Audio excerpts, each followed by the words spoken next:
Hello? Amen. Praise the Lord po. Ang pinakamataas na pagpupuri, pagluluwalhati at pagdadakila ay tanging sa ating pinakamamahal na Panginoong Hesus po lamang. Dobleng paggalang po sa ating mga magulang sa mahal na Panginoon. Lagi po nating inaalala ang mga aral at turo ng ating beloved parents in the Lord, beloved Pastor Wildy Almeda at beloved Assistant Pastor Lina C. Almeda. Pagbati po sa buong beloved Almeda family, beloved preachers, workers, and sa inyo po mga beloved kapatiran. At kung may bisita man po, welcome po kayo sa banal na gawain ng ating pinakamamahal na Panginoong Hesus. Ako po yung nagpupurit, nagpapasalamat sa ating pinakamamahal na Panginoong Hesus sa ganito ang pagkakataon na ako po muli makatayo sa inyong banal na harapan upang dakilain at parangalan ang banal na pangalan ng ating pinakamamahal na Panginoong Hesus sa lahat ng dakila niya pong gawa sa aking buhay, sa buhay po namin ng aking family, mga minamahal. Sariwain ko lamang po, I was saved po February 2022 po, mga minamahal. Bago po ako tumanggap sa ating pinakamamahal na Panginoong Hesus sa banal na gawain na to, nandyan po na kung sa manguusig po siguro, manguusig din po talaga ako kasi halos ayaw ko po paniwalaan lahat ng patotoo, mga minamahal. Hindi ko po mapigilang maiyak sa tuwing tatayo po ako sa harapan dahil napakabuti po na ating pinakamamahal na Panginoon sa akin. Ako po'y kanyang kinahabagan, tinawag, pinili, inahon sa sanlibutan upang tawagin isa sa mga anak niya, mga minamahal. Kaya sobrang galak po na aking puso. Ang pagluha po na ito, hindi kalungkutan, kundi kasiyahan. Pagpapasalamat po sa ating pinakamamahal na Panginoong Hesus. Yun nga, mga minamahal, bago ko makikilala bago ko tanggapin ang banal na gawain na ito or ang ating pinakamamahal na Panginoong Hesus sa banal na gawain na ito, lagi kong sinasabi yung mga nagpapatotoo parang hindi naman natotoo kasi yun nga mga minamahal sa kinalakihan ko pong kongregasyon or dambuhalang reliyon, mga minamahal. Hindi naman po uso yung mga umiiyak sa simbahan, mga minamahal. Siguro po, sa tagal ko po dyan sa dambuhalang reliyon, 25 years, mga minamahal. Siguro once ko pa lang po nakita yung mga lumuluhod mula sa pinto hanggang sa unahan, sa TV pa po, pero hindi po talaga yung sanay ka na makakakita ka ng mga taong umiiyak sa simbahan. Kaya nung napadako po ako sa banal na gawain po na Jesus Miracle Crusade International Ministry, sobrang laking kabaguhan po sa akin. Bakit sila nagiiyakan? Bakit may mga nanginginig? Bakit may mga lumuluntag? Hanggang sa ako na po yung makaranas, mga minamahal. Pinaranas din po yan sa akin ng ating pinakamamahal na Panginoon. Kaya po pala ganyan kasi totoo po siya sa banal na gawain na to, mga minamahal. Yung dating tao po na ginagawa lahat ng way para ma-late yung beloved husband ko magtumalo. Hindi ko po siya sinusuport, mga minamahal. Gumagawa ko ng dahilan para pag darating siya sa darating kami sa banal na gawain, mga minamahal. Kung hindi fine square na yung umaawit, Bible study na. Yun talagang patapos na, mga minamahal. Ngunit nakita ko po ang kahalagahan ng pagdalo ng naayon sa kalooban ng ating pinakamamahal na Panginoong Hesus. Ngayon, mga minamahal, ang inaasam ko na po, ang desire na po ng puso namin, yung lagi banal na gawain na lang. Kung pwede araw-araw, mga minamahal.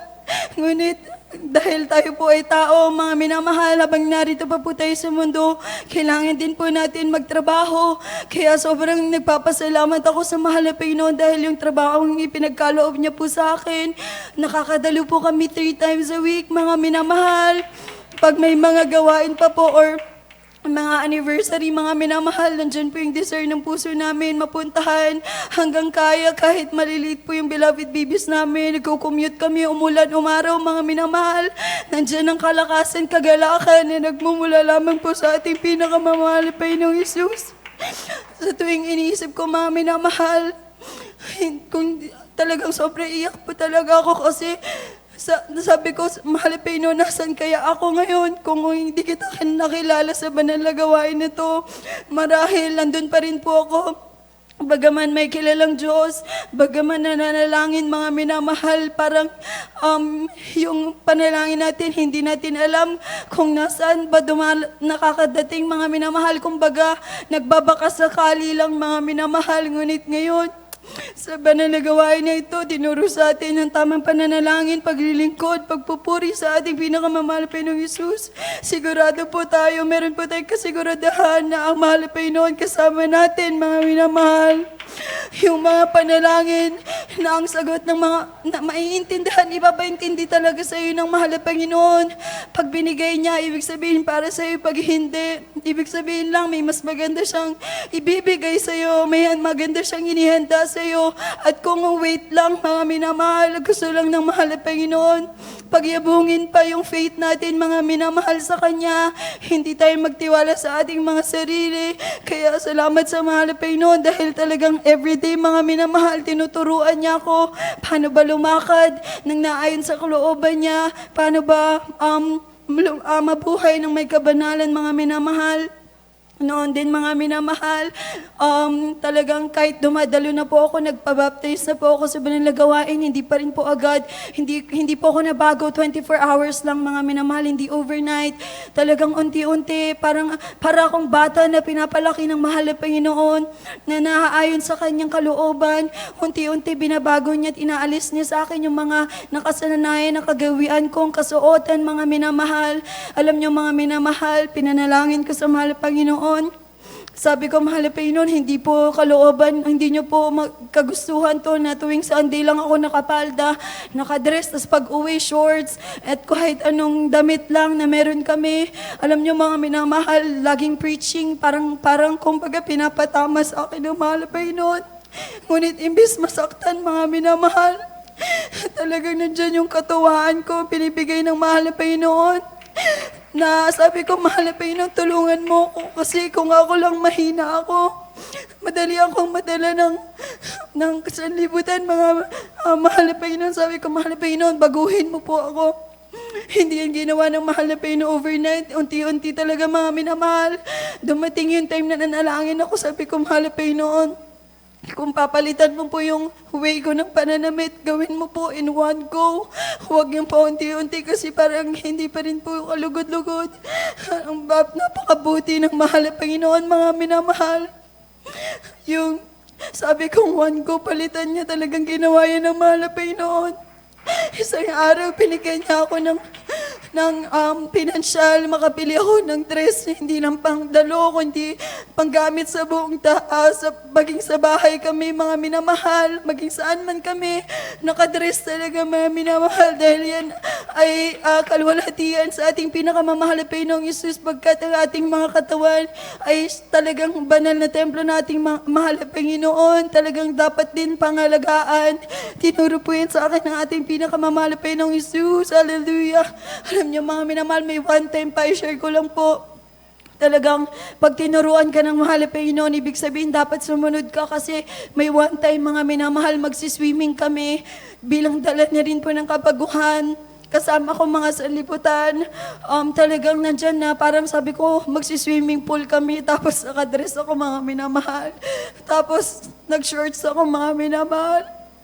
Tapos, alam niyo, mga minamahal, talagang nagkaroon ako ng napakalaking sugat sa tuhod. Sabi ko talaga, sabi namin ng aking beloved husband, talagang pinalalahanan agad ako ng mahal na Panginoon. Binago niya na yung damitan ko lahat. Tapos babalik pa din ba ako sa dati. Kaya salamat sa mahal na Panginoon. Bagaman nagkukulang, nagkakasala, na dyan, mga minamahal, na ang mahal na Panginoon, napakabuti, napakadakila, hindi nagkukulang, hindi nagkakamali, mga minamahal. Talagang andyan ang pagtutuwid ng mahal na Panginoon dahil gusto niya makalakad tayo ng naayon sa kanyang kalooban, mga minamahal. Share ko din po, ito lang po dahil magpapasukan, mga minamahal, bilang ako po ipanganay sa aking 7 kaming magkakapatid, mga minamahal, 4 pa po ang nag-aaral, puro high school. Nanalangin ako sa mahal na Panginoon, sabi ko, mahal na Panginoon, dahil mag-aaral na rin po yung dalawang babies namin, mga minamahal. Sabi ko, 6 na naman po, mahal na Panginoon, yung bibilaan po namin ng gamit. Sa panahon ngayon, mga minamahal, sobrang mahal na po ng mga pilihin. Sabi ko, talagang na-imagine ko na kung magkano yung magagastos namin. Talagang malaki din talaga, mga minamahal.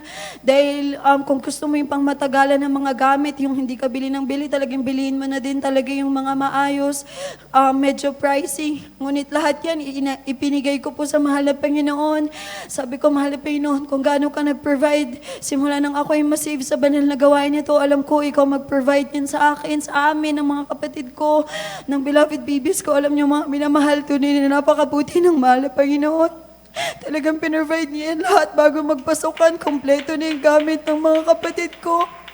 Isa po akong bata dati na dahil mahirap yung buhay namin, mga minamahal. Sa tuwing naalala ko, naiyak po talaga ako dahil sobrang pasasalamat ko sa mahal na Panginoon kung saan niya po ko inahon, mga minamahal, na kahirapan. Pumapasok po ako, umabot ng 1 week hanggang 2 weeks hanggang 1 month, mga minamahal. Ang gamit ko lang sa bag ko, lumang bag, lumang uniform, tapos yung gamit ko lang doon, papel at ballpen. Sabi lagi ng parents ko, ilipat mo na lang yan sa notebook pag may pambili ka na. Kaya sa tuwing tinitignan ko yung mga gamit ng mga kapatid ko, ng mga babies ko, talagang salamat sa mahal na Panginoon. Bago po magpasukan, mga minamahal, nabibili na po namin lahat ng kanilang kailangan, mga minamahal. Gaano kabuti ang mahal na Panginoon sa aking buhay. Sobrang nagpapasalamat ako, mga minamahal, at dahil nga po dyan, na pasukan na, nagkaroon po ako ng desire. Sabi ko, mahal na Panginoon, tulungan niyo po ako kasi kung naalala niyo, mga minamahal, yung sa last ko po na patotoo, sabi ko wala pa kaming increase. Magto 2 years na, ngunit hindi po ako talagang nahiya po talaga ako lagi magtanong sa client po namin. Sabi ko, mahal na Panginoon, tuwing papaisip po sa akin ng mahal na Panginoon yung increase, talagang sabi ko, itanong ko ba? Kaso mga minamahal, nahiya po talaga ako. Nandyan, mga minamahal, na sa sobrang panalangin ko talaga sa mahal na Panginoon na bago magpasukan, mahal na Panginoon, provide niyo lahat ng pangangailangan po namin. Alam niyo, mga minamahal, mahal na Panginoon na talaga gumawa ng way. Hindi ko na kailangan magtanong, mag-reach out sa client ko. Nagulat ako one day, niyaya akong mag-meeting. Akala ko may nagawa akong mali, yun pala. Ibabalita lang sa akin na may increase na kami, mga minamahal. Gaano kabuti po ang mahal na Panginoon talaga. Bagaman nandyan mga pagkukulang, panghihina, mga minamahal. Hindi maiwasan, ngunit ang mahal na Panginoon, basta gustuhin mo din yung desire din ng puso mo na patuloy na makapagbigay ng pagdadakila, pagpupuri sa Kanya. Gusto mo talaga makasunod. Talagang andyan, mahal na Panginoon, lahat ng paalala ibibigay niya sa'yo. Lahat ng mga pagkukulang talagang pupunan ng mahal na Panginoon. Kaya sobrang salamat sa mahal na Panginoon sa kabutihan niya po sa akin. Plus na lamang, mga minamahal, gusto ko rin po ang i-share sa inyo na nagpa-under na po ako sa pagko-choir. Salamat po sa mahal na Panginoon. Isa po sa kahabagan po ng mahal na Panginoon, tawagin niya po ako bilang mga awit. Alam niyo, mga minamahal, sobrang tagal na may nagsasabi sa akin, magpagamit ka na. Ngunit ako bilang, sabi ko, mahal na Panginoon, di naman po ako kumakanta, hindi ako marunong. Sabi ko, tapos ang daming beses ko yung tinanggihan, mga minamahal. Lumagpas na po sa bilang ng daliri ko sa paa at kamay yung beses na tumanggi ako, mga minamahal. Hanggang sa pinalalahanin po ako ng ating pinakamamahal na Panginoon. Because I was choosing comfort over calling, mga minamahal. Pag tinawag ka pala ng mahal na Panginoon, kahit hindi ka marunong, kahit wala kang alam, sunod ka lang na sunod, mga minamahal. Alam nyo, sa kahabagan po ng mahal na Panginoon, ang beloved babies ko na yan, sa 5 years old and 4 years old, 4 years na po nilang nabubuhay sa mundong ito. Pag nagkasakit sila, hindi tumatagal ng 24 hours, mga minamahal, or 24 hours lang po. Ngunit itong time na talagang di ako nakikinig sa mahal na Panginoon, talagang pinaalala po yan sa akin ng mahal na Panginoon. Dumaan po na yung eldest son namin. Nagkasakit, mga minamahal, 1 week na yan. Sabi ko, mahal na Panginoon, Turo mo po sa akin ano bang gagawin ko. Nandiyan na nag-alay kami ng mga papuri, nag-alay ng pag-aayuno, mga minamahal ko, hindi siya gumagaling. Tapos hanggang nagkaroon na rin ng sakit yung bunso ko, mga minamahal yung beloved bunso po namin. Sabi ko, mahal na Panginoon, umiyak na talaga ako. Sabi ko, mahal na Panginoon, ano bang gusto mong gawin ko? Ano bang kamalian, di pa intindi mo sa akin? Ano ba yung pagkukulang ko? Sabi ko, mahal na Panginoon. Akala ko nung una mga minamahal dahil baka overusage na po ako ng phone, so tinigil ko din yan, tinanggal ko. Ngunit hindi pa rin mga minamahal hanggang pinanaginip sa akin ng mahal na Panginoon na naka-choir uniform ako, mga minamahal. Sobrang buti ba ng mahal na Panginoon talaga. Kasi sabi ko, mahal na Panginoon, I'm not worthy. I do not deserve any of this, mga minamahal. Ngunit sobrang buti na mahal na Panginoon. Gusto niya mga minamahal gamitin ang bawat isa sa atin. May paggagamitan siya sa atin, mga minamahal. So sabi ko, sige mahal na Panginoon. Kahit mahirapan po ako kasi alam ko naman po hindi biro talaga mga minamahal magpagamit sa banal na ubusan ng ating pinakamamahal na Panginoong Yesus. Ngunit binigyan ako ng kasiguraduhan ng mahal na Panginoon na siyang bahala sa akin, sa kalakasan. Araw-araw din naman niya pinaprovide. Kaya mga minamahal, nung sabi ko, sige na mahal na Panginoon, magpapaalam na ako, nagbigay ako sa kanya ng date, mga minamahal. Sabi ko, tapos parang nagdahilan lang talaga yung sakit ng dalawang babies namin. Mga minamahal talagang wala silang ininom in 2 weeks, mga minamahal, walang ininom na gamot. Wala kaming kung anong pinagawa sa kanila, mga minamahal, basta magpuri, manalangin lang, mga minamahal. Ngunit ayun nga, dahil hindi ako sumusunod, talagang tumagal ng ganun katagal. Ngunit pagkasabi ko, mahal na Panginoon, sige na po. Pagalingin niyo lang po yung beloved babies ko, susunod na po ako sa inyo. That very same time, mga minamahal, nawala yung init ng dalawang beloved babies namin.